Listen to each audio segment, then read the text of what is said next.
84% Japanese का कहना है कि हम यूएस के साथ रहना चाहते हैं, मींस यूएस के साथ क्लोजनेस हमारे फायदे का एक्चुअली अरेंजमेंट है। ये वही जापान है जिसकी लगभग 1/3 फैक्ट्रीज तबाह हो गई थी वर्ल्ड वॉर 2 में, यूएस के द्वारा ऐसा किया गया था। ये वही जापान है जिसके 10 में से 8 जो नेवल फ्लीट के शिप्स थे वो तबाह कर दिए गए थे यूएस द्वारा। 1/3 फैक्ट्रीज चली गई, 10 में से 8 नेवल शिप्स आपके बर्बाद कर दिए। न्यूक्लियर अटैक आप पर हो गया 6 अगस्त 9 अगस्त 1945, हिरोशिमा नागासाकी, और आपकी जनता कितने सालों तक उसी का जो इफेक्ट था न्यूक्लियर रेडिएशंस का वो झेलती रही। At one point this public was starving to death. लेकिन फिर ऐसा कैसे हो सकता है कि ऐसा इतिहास होने के बाद भी Japanese people actually find closeness with US? क्या कारण है? जबकि हम दूसरे कई ऐसे पक्ष देखते हैं जैसे चाइना। अब चाइना और जापान की हिस्ट्री देखें तो चाइनीज हिस्ट्री में, चाइना के आज की पॉलिटिक्स में भी they are having the sentiment against Japan due to Japanese invasion of China. यानी कि अगर यातनाएं जापान के इंपीरियल रूल में चाइना पर हुई तो चाइना भुला नहीं पाया। आज तक उनके टेक्स्ट में, उनके कल्चर में ये एक एंटी जापान सेंटिमेंट हमें दिखता है। तो ऐसा कैसे हो सकता है? तो इस वीडियो में हम इसी पूरी स्टोरी को विस्तार से जानेंगे। शुरुआत करते हैं यूएस जापान के रिलेशंस में। 19वीं सेंचुरी में क्या चल रहा था? एक्चुअली उस समय जापान में एम्परर था तो सही, बट वो सिंबॉलिक था। वहां पर जो राज करता था वो तोकुगावा शोगुनेट करता था। ये अरेंजमेंट क्या है जरा ऐसे समझ लीजिए। ये एम्परर है, shogun. Shogun actually hereditary military leader है जो कि एम्परर ने ही टेक्निकली अपॉइंट किया है, लेकिन यही एक्चुअली मेजर कंट्रोल कर रहा था जापान के एरियाज को। अब कब किसी देश में एम्परर से ज्यादा कोई मिलिट्री लीडर ताकतवर हो जाता है? जब उसने कुछ ऐसा करके दिखाया हो। तो एक्चुअली यहां पर जो तोकुगावा है ये क्लैन है, राइट? और इन्होंने दिखाया कि उस समय जब एम्परर के सामने सिविल वॉर जैसी कंडीशंस आ रही थी तो इन्होंने अपनी मिलिट्री और स्ट्रेटेजी प्रोनेस से उसको कंट्रोल कर लिया, फिर एडमिनिस्ट्रेटिव कंट्रोल भी कर लिया। अब इनके नीचे होते थे दाम्यो। ये एक्चुअली लॉर्ड्स होते थे जो अपने साथ समुराइज के थ्रू किसी एरिया को मैनेज करते थे। फिर वहां से वो सिस्टम ऑफ एडमिनिस्ट्रेशन, जैसे रेवेन्यू आना है, रेवेन्यू का पार्ट यहां जाना है, यहां जाना है, और नीचे सोसाइटी में पीजेंट्स भी हैं, मर्चेंट्स भी हैं, आर्टिसंस भी हैं। अब आप कहेंगे इससे यूएस जापान के रिलेशंस का कोई लिंक है क्या? बिल्कुल लिंक है, डायरेक्ट लिंक है। क्योंकि इस शोगुन वाले सिस्टम में उन्होंने एक पॉलिसी स्टार्ट की थी, वो था साकोकू। साकोकू एक तरीके से जापान की आइसोलेशनिस्ट पॉलिसी थी। आप कहेंगे ये क्या है? इसका मतलब है कि यहां पर जो शोगुन सिस्टम था, शोगुनेट चाहता था कि भाई जापान से बाहर जापानीज नागरिक ना जाएं, नहीं तो प्रभावित हो जाएंगे और जापानीज कल्चर को खतरा होगा, उनके रूल को खतरा होगा। कहा बाहर से क्रिश्चियन नहीं आ सकते, बैन है क्रिश्चियनिटी। क्रिश्चियन जो मिशनरीज हैं वो भी बैन है। तो एक तरीके से जापान अपने आप में ही केंद्रित था। मतलब दुनिया में कुछ भी होता रहे वो अपने आप, बस आप, मतलब the way their society was working majorly agriculture based, वैसी वो वर्क कर रहा था। अब यूएस को उस समय जरूरत थी जापान वाले एरिया की फॉर देयर कोलिंग स्टेशन। अब आप कहेंगे ये क्या है? उस समय एक्चुअली उस समय तो जैसे आज आप यूनाइटेड स्टेट्स ऑफ अमेरिका देख रहे हैं, ये तो जेनेसिस था यूनाइटेड स्टेट्स ऑफ अमेरिका का। तो उस टाइम पर उनको लगा कि यार हमारे जो शिप्स हैं उनको कोल की जरूरत है, तो ऐसे में यहां से कोलिंग कराई जा सकती है। दूसरा, ये लोकेशन जो है हमारे चाइना के साथ जो ल्यूक्रेटिव ट्रेड है उसमें एक स्टॉपिंग पॉइंट हो सकता है। तो यानी कि सिक्योरिटी और ट्रेड दोनों लिहाज से जापान इंपॉर्टेंट लगा। अब इसी की वजह से एक पेरी एक्सपीडिशन हुई, यानी कि यूएस नेवी अब चलती है जापान की तरफ। लेकिन उस समय क्या वहां पर रियल पावर एम्परर के पास है? नहीं, शोगुन्स के पास है। अब ये वो शोगुन्स हैं, Tokugawa shogunate. Let's go to the story. यानी कि पेरी एक्सपीडिशन हुई थी, right? Commodore Perry US Navy से आए थे वहां पर, और उन्होंने कहा कि भाई जापान आप अपने दरवाजों को खोल लीजिए अमेरिकन ट्रेड के लिए। शोगुनेट ने कहा हमें क्या फायदा है, हमें तो नुकसान है। उन्होंने कहा नहीं, we are going to make an offer, you can not refuse. तो उन्होंने कहा चलिए फायदा बताइए। अब इस स्टोरी में एक्चुअली पेरी के आने में खुद जापानीज पॉलिटिकल एलीट के कुछ लोगों का सपोर्ट था।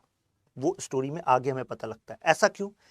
क्योंकि यहां पर यूएस को एक बात पता लग गई कि हमें इस शोगुनेट सिस्टम को खत्म करना पड़ेगा और हमें रिस्टोर करना पड़ेगा इंपीरियल रूल को। और इसी वजह से इसके बाद होता है मेजी रिस्टोरेशन, यानी कि एम्परर मेजी के पास अब रियल पावर आ जाती है और शोगुनेट सिस्टम खत्म हो जाता है। जापान और जो यूएस है उसके रिलेशंस अब स्ट्रांग हो जाते हैं मेजी रिस्टोरेशन में, यानी कि यूएस का तो हाथ था, तो यानी कि कनेक्शन है कि नहीं। कुछ जापानीज को पता था कि भाई there are some political elites जिन्होंने सपोर्ट किया है। ये हैं मिस्टर मेजी, मतलब जो एम्परर मेजी हैं।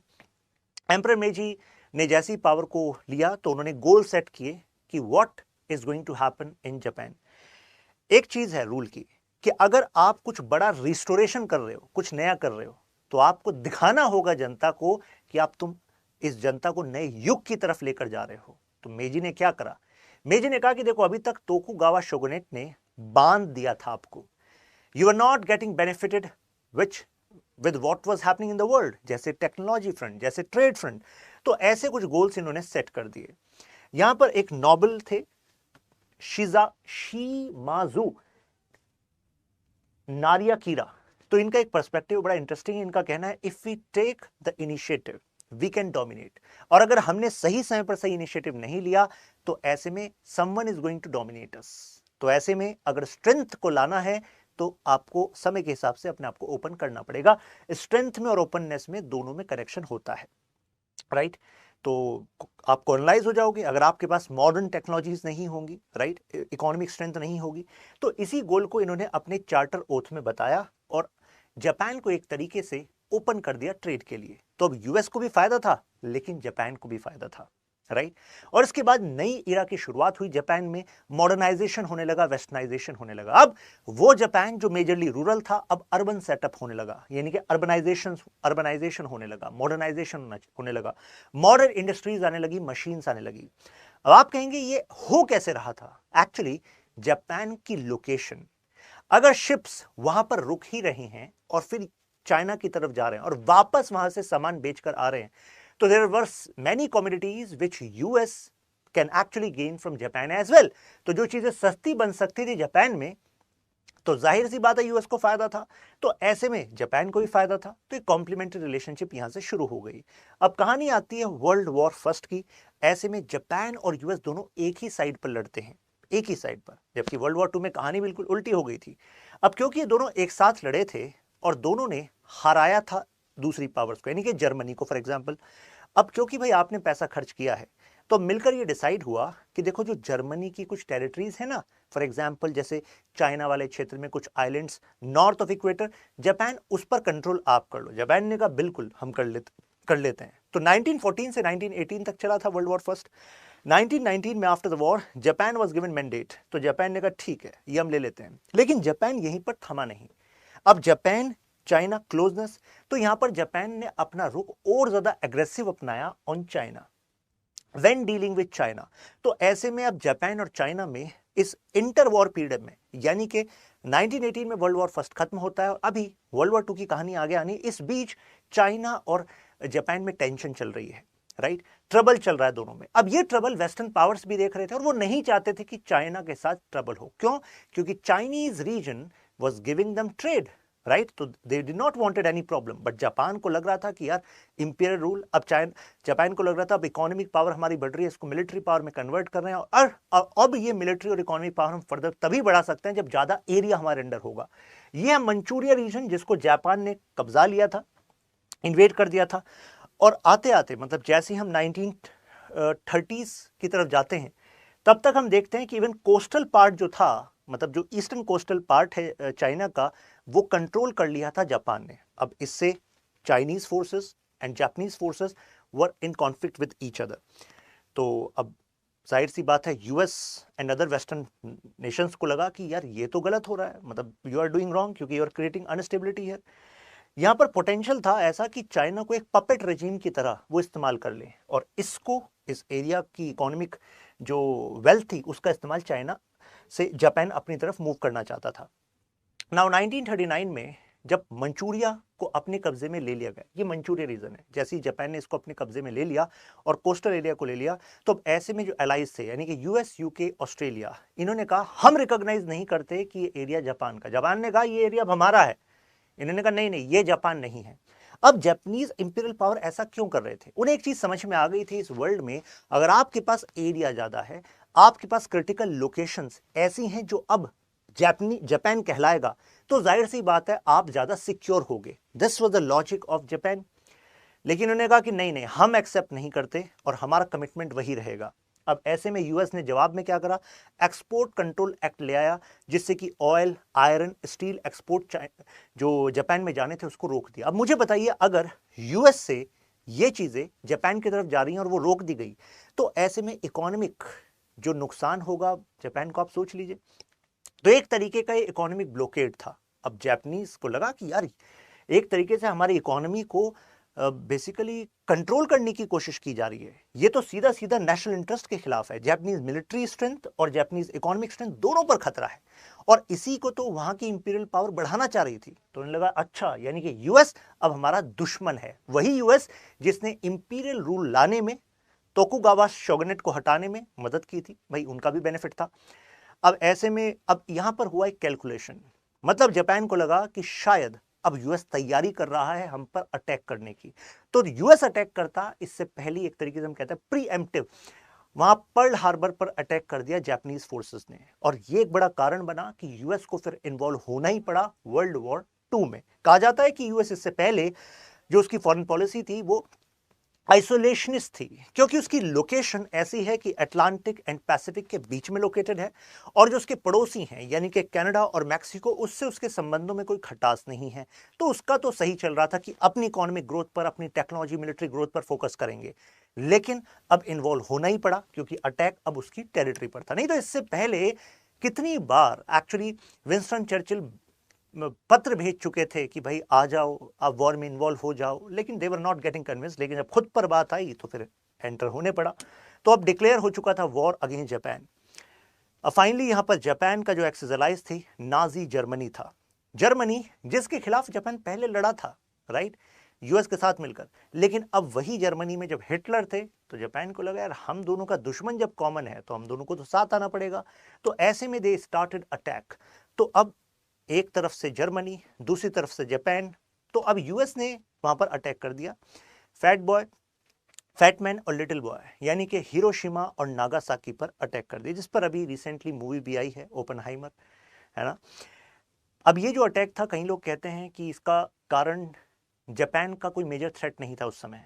इसका एक बड़ा कारण था कि क्योंकि इस टेरिटरी में अपने आप को बढ़त होते हुए, मतलब बढ़त बना रहा था यूएसएसआर। तो यूएसए को लग रहा था कि इस फ्रंट की जिम्मेदारी भले यूएसएसआर की है, लेकिन अगर यूएसएसआर ने हराया जापान को ऑन ग्राउंड, तो ये एरिया कम्युनिस्ट इन्फ्लुएंस का हो जाएगा, और वो यूएसए के एक्चुअली इंटरेस्ट के लिए खतरा है। और ये इस बात से भी साबित हो जाता है कि इस अटैक के बारे में यूएसएसआर को नहीं बताया गया, जबकि इसी वॉर में यूएसएसआर उनके साथ लड़ रहा था, मतलब they were from the same party, and but this was actually discussed with other western powers. तो इट वाज लाइक कि यूके को बताया जा रहा है, फ्रांस को बताया जा रहा है, हमें नहीं बताया जा रहा, राइट। तो फाइनली ये हो जाता है, मतलब हिरोशिमा नागासाकी, और इसमें जो तबाही का लेवल है वो ह्यूमन हिस्ट्री का अभी तक का सबसे बड़ा कहा गया। सोवियत आर्मी ने उसके साथ साथ इन्वेड कर लिया था कोरिया को और मंचूरिया को। क्यों? क्योंकि कोरियन प्लेट्यू पर जो कोरियन एक्चुअली एरिया है, पेनिनसुला है, उस पर बढ़त बना चुका था जापान, और मंचूरिया पर तो भाई कब्जा ही लिया था। अब दोनों को वापस ले लेता है सोवियत। नाउ अब जापान को लग जाता है कि यार हम अपने एम्परर को नहीं बचा पाएंगे, तो फाइनली जो है वो वॉर, बेसिकली वॉर में अपने आप को हारा हुआ मान लेते हैं, और यहां से यूनाइटेड स्टेट्स का ऑक्यूपेशन स्टार्ट हो जाता है। यानी कि अगले 7 साल तक Japan was under the rule of United States of America। अब ये देखिए तबाही का मंजर हुआ, मतलब leukaemia, cancer, terrible side effects थे, इकोनॉमी को तो कितना नुकसान हुआ ही था। लेकिन फिर भी 84% जापानीज कहते हैं प्रेजेंटली कि they are in favour of US. आप कहेंगे ऐसा क्यों? तो इसका कारण शायद ये भी है कि जो 7 साल का रूल था उसमें कुछ ऐसे काम किए गए, जैसे कि मई 3, 1947 को जब जापान का कॉन्स्टिट्यूशन आता है, तो वो अमेरिका के इन्फ्लुएंस में आता है। अमेरिका क्योंकि एक डेमोक्रेटिक नेशन है, तो उसने कहा कि अब इंपीरियल रूल नहीं चलेगा, अब हम जापान को शेप करेंगे इस तरीके से कि हमारे लिए थ्रेट ना हो। तो दे डेमोक्रेटाइज द न्यू कॉन्स्टिट्यूशन। एक नया पॉलिटिकल स्ट्रक्चर बना जिसमें कि जो एम्परर है जैसे हिरोहितो वो केवल सिंबॉलिक रहे, रियल पावर अब डेमोक्रेटिक इंस्टीट्यूशंस के पास आएगी। यहां पर एक थ्योरी है डेमोक्रेटिक पीस थ्योरी। यह कहा गया कि अगर जगह जगह डेमोक्रेसी स्टैब्लिश हो जाएंगी तो लोगों को वॉर पे जाने से पहले जवाब देना पड़ेगा जनता को, मतलब जनता को जवाब देंगे ये लोग जो रूल कर रहे हैं, लेकिन एम्परर को ऐसा कोई जवाबदेही की जरूरत नहीं है। तो ऐसे में अगर डेमोक्रेसी होती है तो chances of going to war कम हो जाते हैं क्योंकि अकाउंटेबिलिटी टुवर्ड्स पीपल एक थ्योरी है।